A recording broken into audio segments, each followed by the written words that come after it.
How do you ensure the survival of a species? Animals have been doing it for millions of years. Insects and other small creatures do it regularly. They were doing it in the primordial ooze, and then started doing it on land.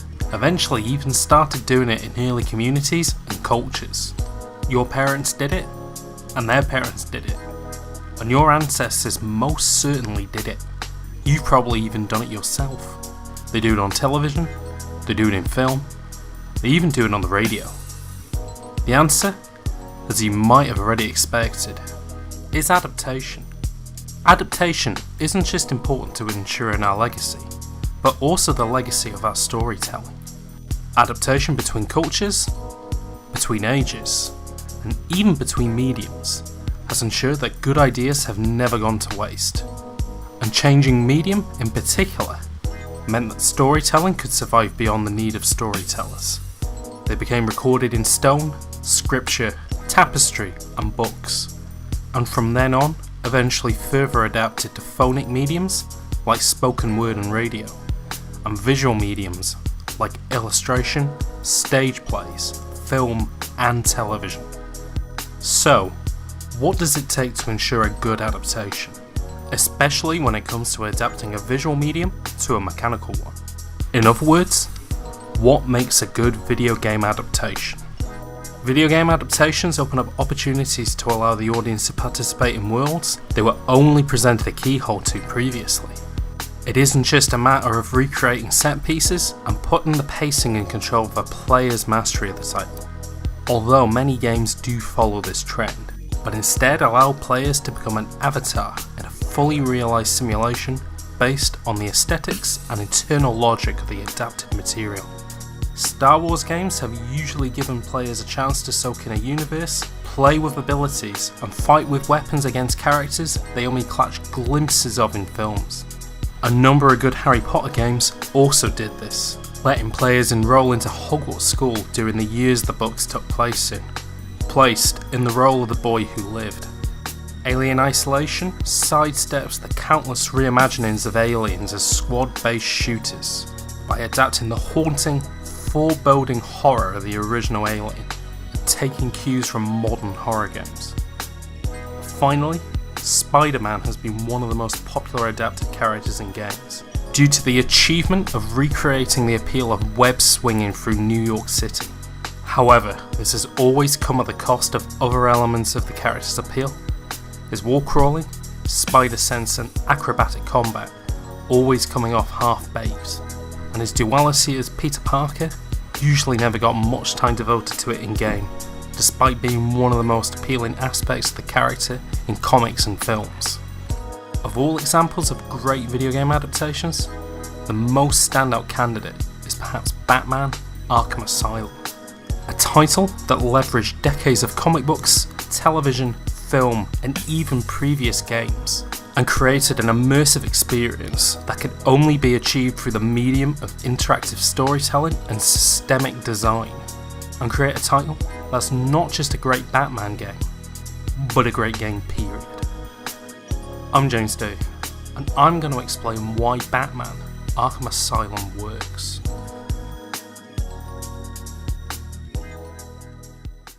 Batman is perhaps one of the most popular and widely recognised characters in comic books and all of American fiction. A creation formed from the combination of the popular pulp heroes of the 1930s and the growing popularity of superheroes after the introduction of Superman in 1938. The character split the difference between grounded crime drama and empowering wish fulfillment. A formula that has remained very faithful even 80 years later. The character has remained timeless due to his ability to adapt with the times while still retaining a recognisable core.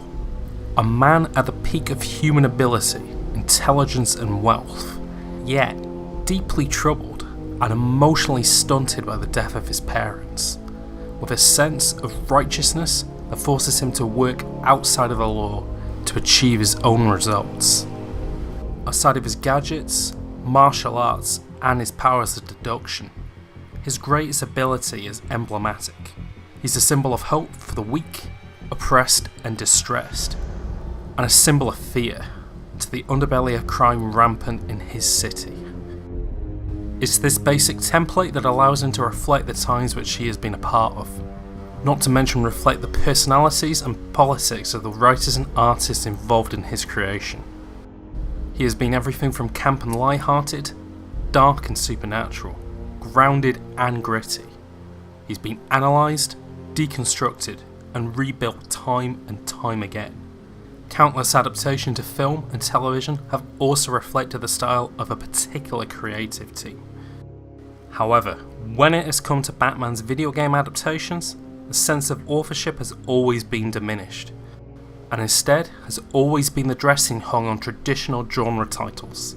Everything from side-scrolling beat-em-ups, racing games, and 3D action titles. Every one of these games has achieved the aesthetic of what a Batman game should look like, usually skewing close to an already established style. But none at the time had designed a game built from the ground up around the character's unique qualities. Released in 2009 and developed by Rocksteady, Batman Arkham Asylum was the first great example of a game with the goal of making the player feel like they were Batman, with a focus on problem solving that made sense around the character. There isn't just a single focus on his fighting prowess, his gaggle of gadgets, or his intimidation techniques, but a combination of all of them, and so much more. Boil down, if Prince of Persia and Metroid Prime had a baby, it'd be close to Batman Arkham Asylum. A non-linear adventure title that takes cues from the Metroidvania template. It's a small, secluded setting that allows players to become familiar with its design and layout over the course of the game, with plenty of opportunities to learn from the history of the environment through contextual clues and hidden secrets.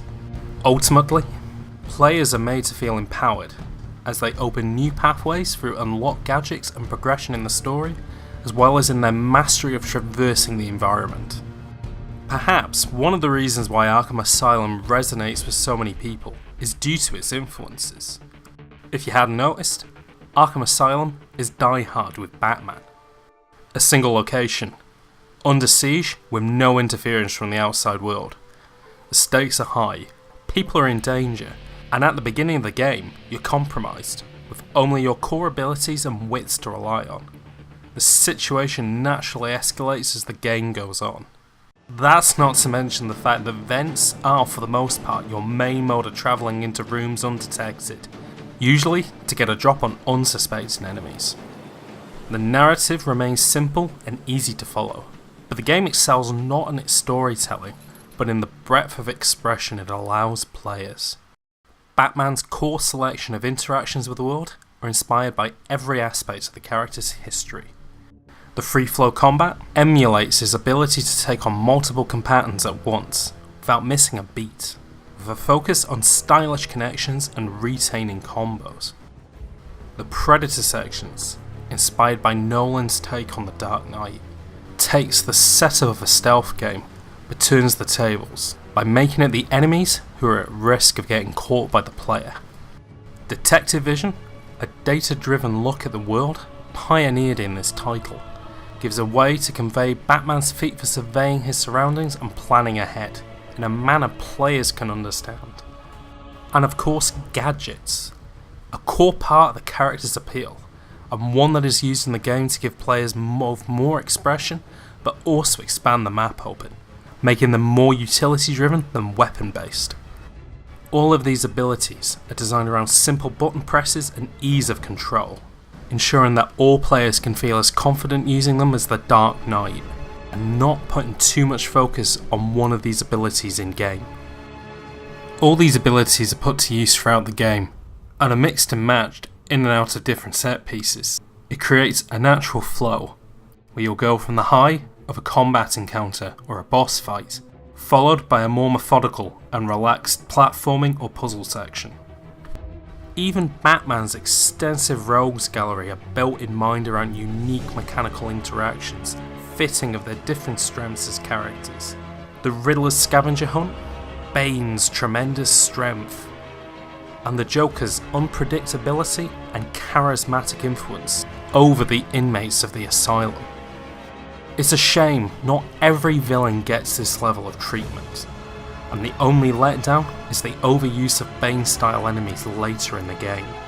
In my opinion, the sequel, Arkham City, has perhaps the best boss fight in the entire series, in Mr. Freeze, which challenges players to master the silent predator system by capturing the character off guard, who then chips away at your potential modes of engagement. Finally, presentation does a lot to round out the package. Previous voice actors return to perform their iconic takes on Batman characters. Fitting sound design that made every interaction feel suitably weighty. A solid user interface design. Asylum's look and feel takes elements from Batman's entire run, but with a focus on Christopher Nolan's more grounded take on The Dark Knight, combined with the style and substance of the animated series. It meets halfway. The game aesthetically hews close to the hyper-realistic look of Jim Lee's artwork and other Unreal Engine titles, but takes interesting directions with the fantastical elements of the Asylum's design. Celebrated by critics and fans alike after its release, its influence was felt for years after its introduction, becoming the base template for combat, stealth and environmental scanning for games afterwards, sometimes with only minor changes to the mechanics to fit the games they were built around. In the case of Detective Vision, most games tried to incorporate some take on it afterwards, and in most cases felt unnecessary and at times even ruined their atmosphere. Future games in the series made the world he occupied larger with every release, and did lose some of the appeal of the original, diluting the original's interface till it moved away from the close-knit design and put more of a focus on larger spectacle and higher stakes. Even previously solid mechanics became less appealing. Riddler challenges no longer became Easter egg hunts, but instead divulged into parlour games and fine-combing of a giant environment. A shame too, as Gotham City is perhaps as important a character to Batman stories as the man himself, but the games never quite nailed the appeal due to either technical specifications required or the muddled premises going forward. Still, every title reflected the appeal of the character and managed to adapt him and the world he was in into a toy box of possibilities.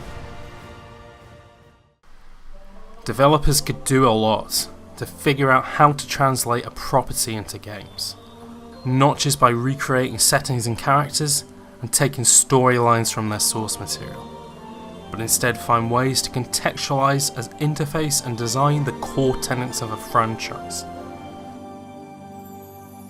While licensed products are usually painted onto a flavour of the month genre, instead they should build mechanics fitting for these worlds. For all their critical acclaim, the legacy of the Arkham series won't just be in its repeated formula, its faithful recreation of Gotham City and its many weird and wonderful inhabitants, or even its confusing and car-crazy finale, but will be in the strides that it took to take a character who had been around for countless years and starred in countless games, and finally made a title fitting of all its quirks. A game that had you fighting killer crocodiles, defusing bombs, rescuing orderlies and disorderlies alike, and finally wrangle back control of the asylum from the inmates. All par for course for The Dark Knight, but never feeling quite as personal as the original title. The last game by Rocksteady was released in 2015 in the form of Arkham Knight, and I eagerly await the next title, especially if they decide to tackle the biggest problem in comics to game adaptations head on. The man of tomorrow for the games of today. Hello! Thank you for watching and listening.